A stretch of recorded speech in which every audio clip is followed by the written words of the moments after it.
Hello, everyone. Bonjour à tous.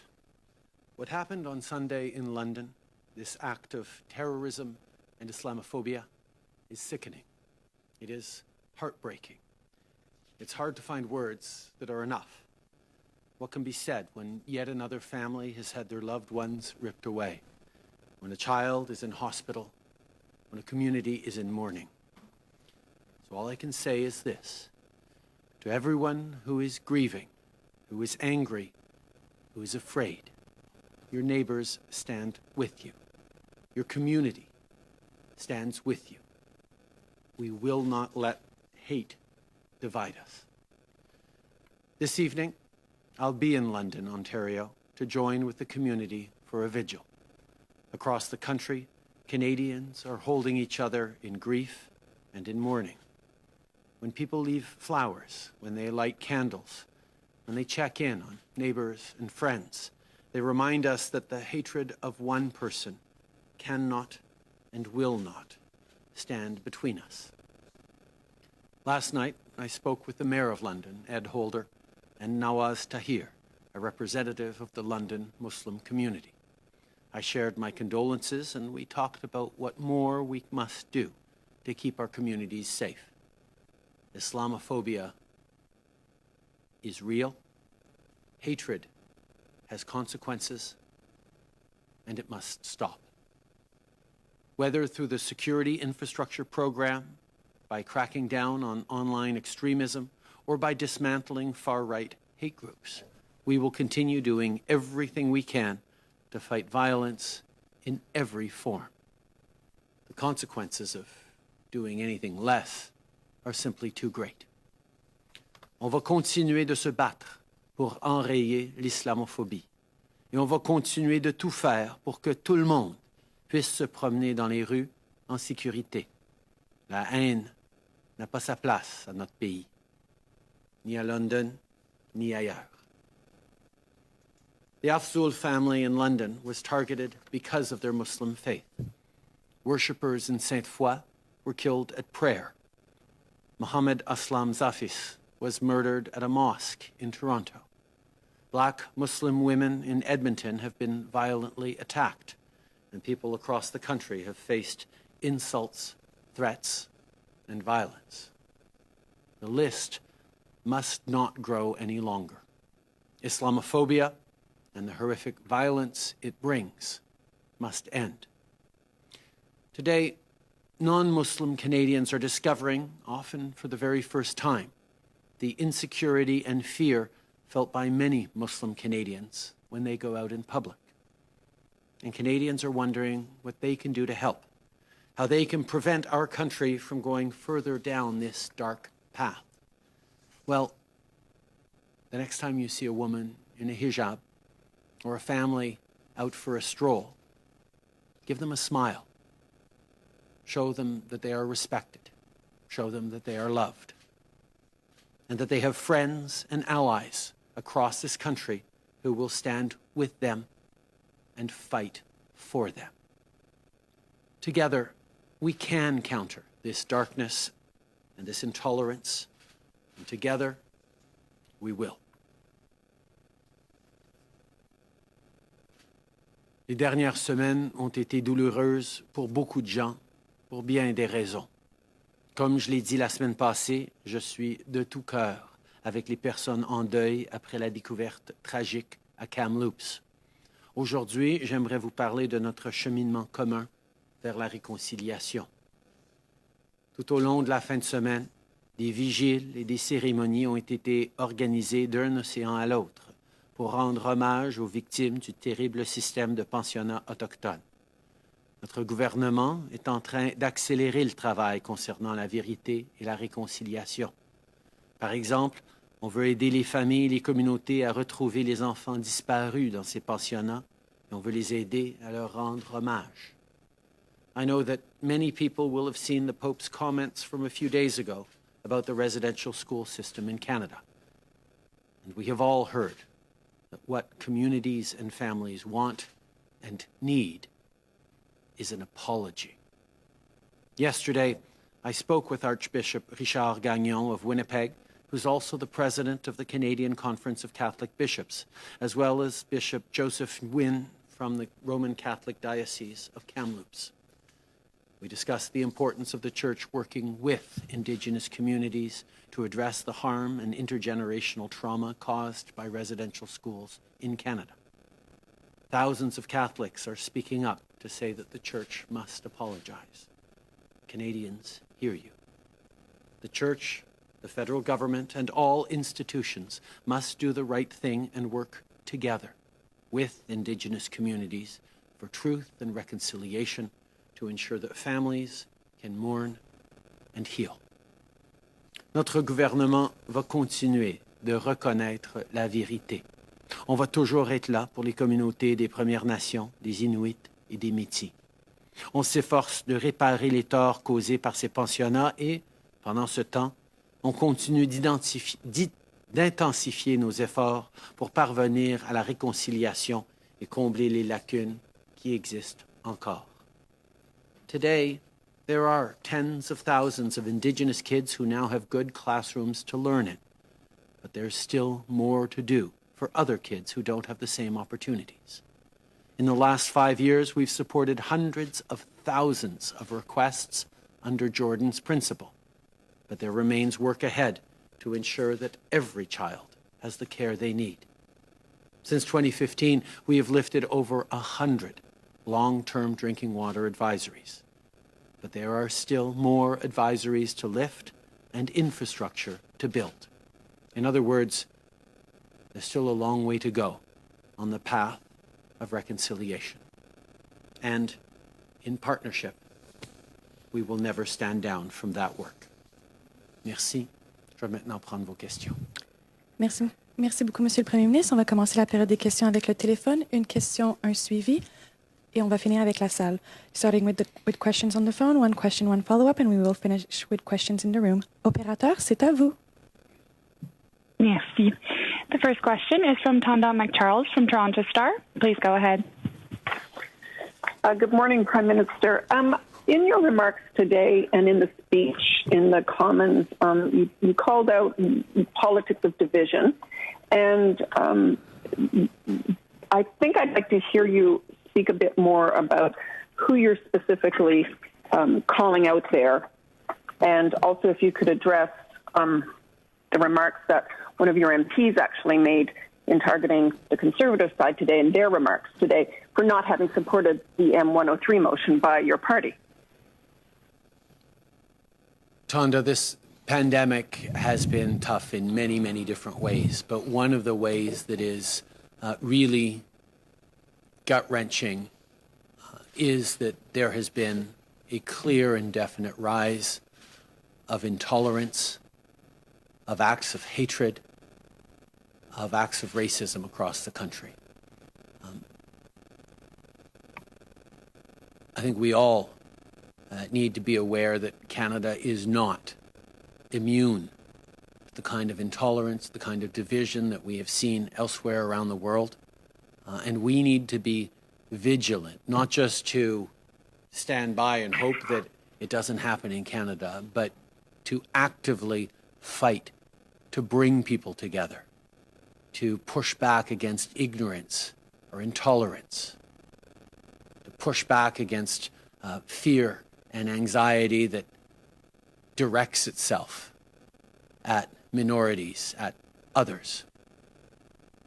I think all politicians need to be aware, not just of the words they say, but the intent that underlies what they say. Are politicians working to bring people together or to divide them? I think that's something that we've long had as a conversation amongst Canadians and amongst politicians, and it's something that continues today. I don't want to start looking to the past and pointing out too much, well, this party did this or that party did that.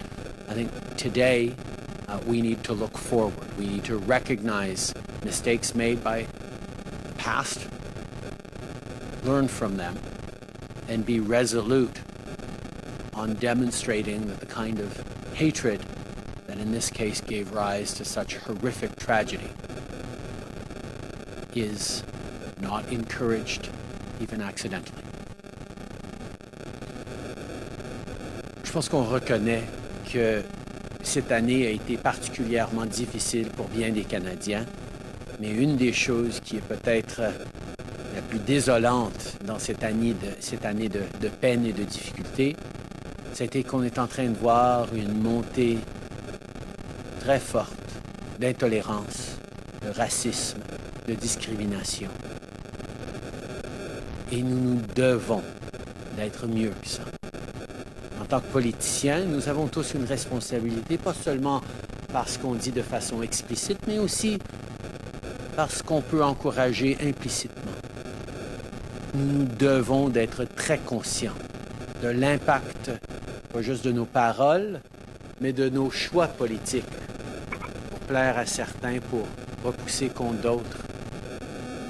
Nous devons toujours d'être ancrés dans cette réalité que nous sommes un pays de diversité, de différence, mais nous pouvons faire un choix de mener et d'inspirer les Canadiens pour se rassembler, pour se comprendre, plutôt que de chercher la division et la différence. Following up, Tanda. Thank you. Prime Minister, since 2017, there's been a continual rise in hate crimes in Canada, notwithstanding all that your government's done on its anti-hate strategy and putting money into other efforts. So I'm pretty sure in the last 48 hours you've met with your advisors and you've determined what you've done and what needs to be done. I'd like to know if you've landed on any ideas about what needs to be done to curb that rise in hate crimes. And is it time for your government to speak out more strongly against Bill 21 in Quebec, where we see Muslims are specifically excluded from the public service if they're wearing their traditional religious garb? I think there are many questions that people across the country will be asking themselves about how they can do a better job of standing against intolerance and encouraging understanding and acceptance of people who are different. I think that's has been one of the great strengths of Canada in the past, but one on which there are all too many examples of us falling short as a country over the past generations. We have done much, as you point out, over the past number of years to fight the rise of hatred and intolerance, but there is always more to do. And we will engage in that. We will continue, whether it's protecting mosques and churches and synagogues with extra investments in security, which is heartbreaking to have to do, but is necessary. Whether it's fighting online hatred, whether it's banning right-wing extremist terrorist groups like the Proud Boys. These are the kinds of things that we need to continue to do and ensure also that even while government does its part and continues to do more and more, ordinary Canadians are also understanding that they are part of the solution as well. Not accepting casual intolerance in the workplace or in your community. Standing up as an active ally of people who are facing discrimination. Understanding the microaggressions and the intolerance that are faced by racialized Canadians, by visible minority Canadians, by so many Canadians every single day in their daily lives. We all need to be better allies and active in the fight against intolerance, ignorance, and hatred. Merci. Opératrice, prochaine question au téléphone. Merci. La prochaine question est de Catherine Lévesque de la presse canadienne. À vous la parole. Oui, bonjour, M. Trudeau. J'avais une autre question sur un autre sujet, si vous le permettez. Je me demandais si le gouvernement fédéral envisage d'assouplir les restrictions pour les voyageurs et si oui, est-ce que ce sera seulement pour les personnes qui ont eu 2 doses de vaccin ou est-ce qu'il y aura peut-être des assouplissements pour ceux qui ont eu une seule dose? Je comprends à quel point les gens ont hâte d'en finir avec cette pandémie et de pouvoir voyager encore une fois. Nous savons que le fait qu'on est parmi les premiers en termes de citoyens qui ont eu au moins une dose du vaccin nous donne beaucoup de protection. On voit les cas diminuer, on voit la situation s'améliorer énormément dans nos hôpitaux, dans nos systèmes de santé à travers le pays parce que les gens se sont fait vacciner d'une première dose. Mais on sait aussi qu'on n'a pas la protection complète tant qu'on n'a pas les 2 doses. C'est à ce niveau-là qu'on encourage tout le monde de se faire vacciner de leur 2e dose. C'est extrêmement important et oui, on est en train de regarder comment on peut assouplir les règles basées sur la science. Effectivement, une fois qu'on a la protection de 2 doses, on est plus protégé, on peut protéger plus notre communauté que même juste avec une dose, mais aussi pour encourager les gens de comprendre que c'est pas assez de juste d'avoir une dose. Il faut qu'on se fasse vacciner avec les 2 doses. Et c'est une très bonne chose, donc, qu'on est en train de recevoir des millions et des millions de doses de vaccins dans les semaines à venir. Et on encourage tout le monde à le faire. Et on va avoir plus d'annonces à faire sur les mesures qu'on pourra assouplir pour ceux qui ont 2 doses dans les semaines à venir. I think we all understand that we want to get back to normal. We want to start traveling again. But it's very clear that even though 1 dose has allowed us to significantly protect Canadians, to remove many of the pressures from our public health systems, it is still an incomplete protection, and we need people to get the full 2 doses of their vaccines. And that's why easing of restrictions will be focused on Canadians who are fully vaccinated, both because that's what the science dictates, particularly when it comes to some of the new variants of concern, like the Delta variant. The difference between protection of 1 dose of vaccine versus 2 doses of vaccine is quite significant. That's why we continue to encourage people to get double vaccinated, to make sure we can end with this as quickly as possible and turn to helping people around the world also get protection from COVID-19. En suivi, Catherine? Oui, merci beaucoup. Donc, vous confirmez qu'il y aura peut-être une annonce dans les semaines à venir. Je me demandais si on pouvait avoir plus de précisions sur le moment de cette annonce potentiellement. Est-ce que donc il pourrait y avoir des assouplissements, par exemple, pour le mois de juillet?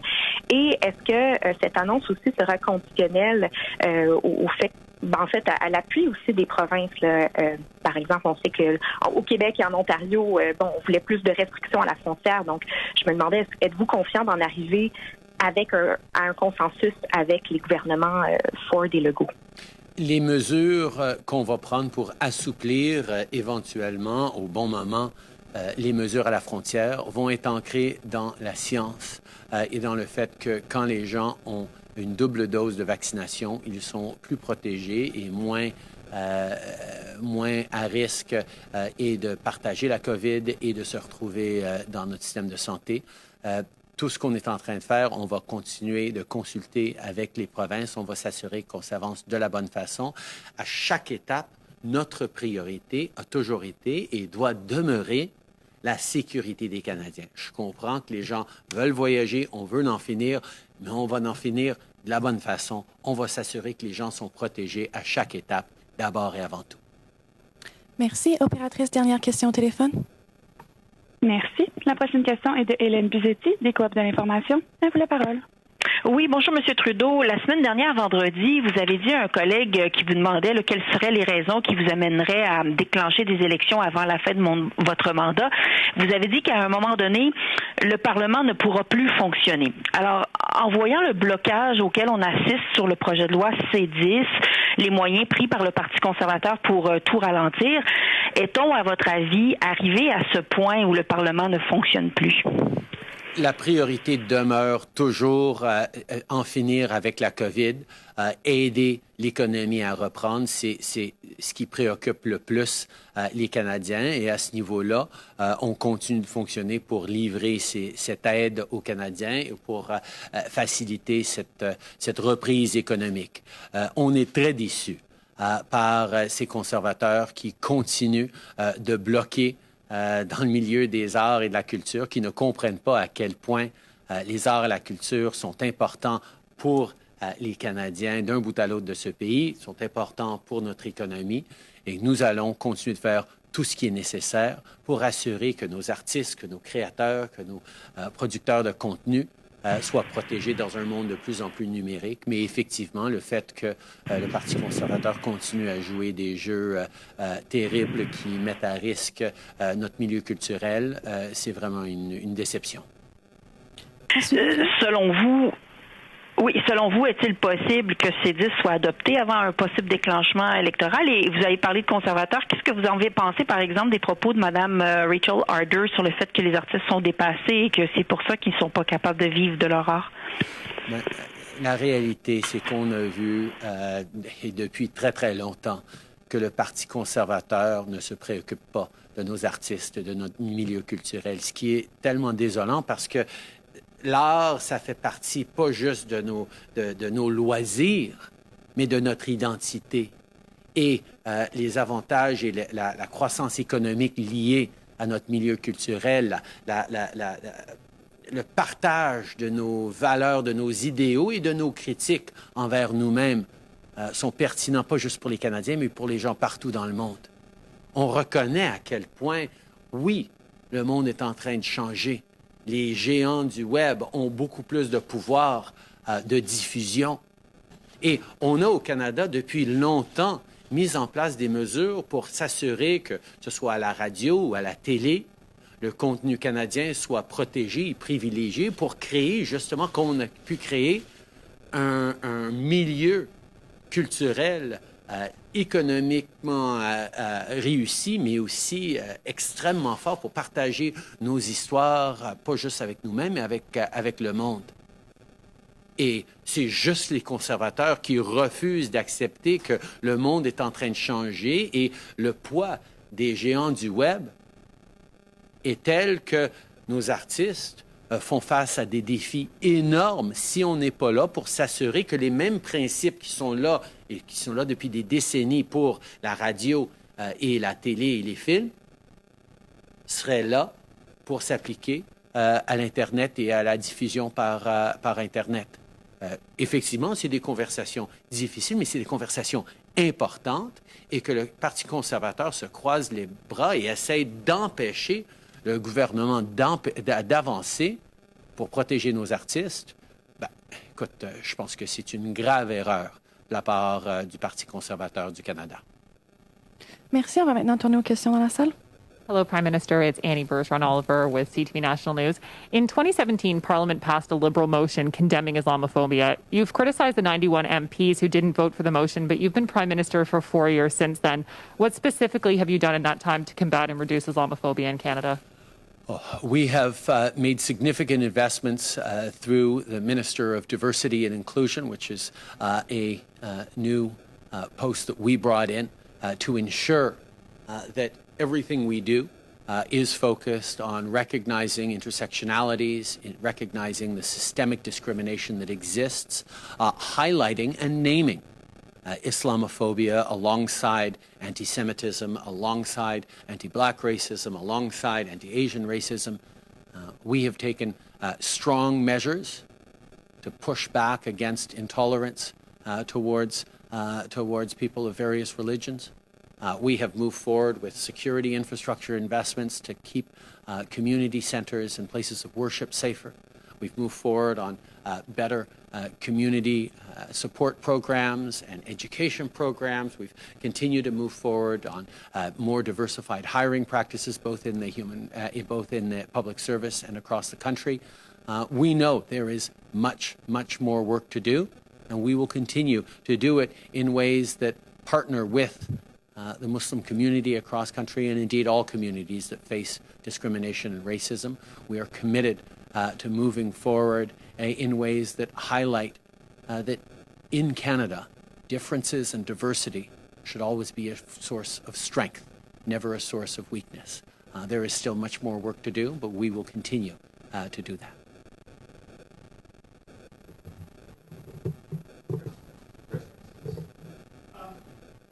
I want to ask you about free speech, because in the M103 debate, there was always the concern about free speech. So how do you balance, I guess, fighting Islamophobia with concerns about free speech? I also want to ask you about the Quebec secularism law, because you're talking about, uniting Canadians and bringing them together, and you're not making any mention of what's happening in Quebec in terms of the secularism law there. Can I ask you what you think about that, given these terrible events? First of all, the defense of freedom of expression is in our charter, and it is fundamental to this government and to our country. People need to be able to express themselves. There need to be freedom of conscience. There needs to be freedom of religion. Those are things that we cherish as a country. There isn't, however, a freedom to hate. Hatred, hate speech, is not allowed in Canada. And the line that every government needs to walk between, of course, protecting freedom of expression, but not permitting incitement to hatred or incitement to violence, is one that is continual as a battle, as a reflection, and as technologies change, as means of communications change, we need to keep up with that. What is important is to ensure that, yes, there is always freedom to criticize, freedom to challenge one's government, freedom to express one's opinions, but not freedom to push intolerance and hatred against fellow Canadians or discrimination against people who are different. And in regards to secularism, Canada is a country that separates church and state. Our public institutions are inclusive and should not judge on the basis of religion. That is something that is a core principle of Canadian governance, and it applies right across the country. There have been, over the past years, conversations around various measures here or there, including Quebec's Bill 21, and I look forward to hearing from Quebecers on reflections around that over the coming weeks. The reality is, Bill 21 is being challenged by Quebecers who are defending their rights through their court systems, as is their right to do, and we're of course watching carefully. Je pense que c'est très important, d'abord, de comprendre que la liberté d'expression va toujours être défendue au Canada. On a toujours le droit de critiquer, de manifester, d'exprimer nos préoccupations, nos désaccords avec un gouvernement, avec différentes positions. Mais on n'est pas libre de promouvoir la haine et d'encourager la violence ou la haine. Et où on va dessiner cette ligne entre protéger la liberté d'expression et condamner ceux qui incitent à la violence évolue. C'est toujours un équilibre important avec les différentes technologies, avec les différentes façons de mener les conversations. Il faut absolument être à l'affût des évolutions. Mais c'est quelque chose et un principe que les Canadiens comprennent très bien. Par rapport à la laïcité, c'est important qu'on ait des institutions et un pays laïque qui ne juge pas selon une religion ou les religions des différents citoyens. C'est aussi important de pouvoir protéger les droits fondamentaux de tous. Je sais que par rapport à la loi 21, il y a des Québécois qui sont devant la Cour actuellement pour défendre leurs droits fondamentaux, comme ils ont tout à fait le droit de le faire. Et en tant que gouvernement fédéral, nous suivons attentivement ce qui se fait. Je ne serais pas surpris qu'il y ait encore des conversations sur la loi 21 au Québec dans les semaines et mois à venir, mais c'est des conversations qu'on va suivre. Next question. Hi, Prime Minister. Chris Reynolds, Canadian Press. Why did you abstain from the NDP motion yesterday on the motion on legal battles against a pair of rulings involving First Nations children? And will you drop those court cases, yes or no? We have been very, very clear that kids, or now adults, who suffered harm at the hands of the child welfare system deserve compensation. We absolutely have recognized that from the very beginning. And we have worked with and will continue to work with communities to establish what is the just and fair compensation for these individuals. At the same time, as a government, we have moved forward on historic legislation to end the child welfare system that has been taking kids from their communities, from their language, from their culture, and causing long-term and in some cases irreparable harm to them. That's why we passed Bill C-92 on child and family services and are working with Indigenous communities and provinces to ensure that communities stay in charge of and can protect within their language, within their culture, kids who are at risk. Next question, Romuald. On both sides, the mayor of Niagara Falls saying that he has it on good authority that the gradual reopening of the border will be June 21st for those who are double vaccinated. Can you confirm or deny that, please? We have no announcements to make today. June 21st, the 21st of every month, is the day on which the measures we've had for many, many months between Canada and the United States does get rolled over or not. We are still very much working both with medical professionals, with epidemiological experts, with partners in the United States. And when there are announcements to make, you can be sure we'll be making them.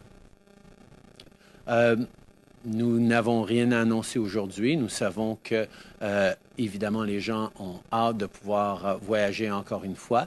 Le 21 de chaque mois, c'est le jour où, normalement, on étend ou on modifie les mesures entre la frontière canado-américaine. Et nous allons avoir des annonces à faire en temps et lieu, mais pas aujourd'hui. Bonjour, Christian Noël de Radio-Canada. On semble comprendre que vous voulez faire ça par étapes, qu'une personne éventuellement qui aurait 2 doses pourrait ne pas avoir à faire la quarantaine à l'hôtel, par exemple. Est-ce que c'est quelque chose qui est envisageable? Sur quel échéancier? Et aussi, quelles sont les autres étapes ou différentes mesures qu'il pourrait y avoir au cours des prochaines semaines pour faire ça de façon étapiste, maintenant? D'abord, notre approche a toujours été basée sur la science, sur ce qu'il faut faire pour assurer la protection, la sécurité des Canadiens. Je comprends à quel point les gens veulent revenir à une vie normale, à commencer à voyager, à visiter des amis, aller à Algonquin ou Old Orchard ou Drake Island ou différents endroits aux États-Unis. La réalité, c'est que nous avons des étapes à franchir pour le faire de façon sécuritaire.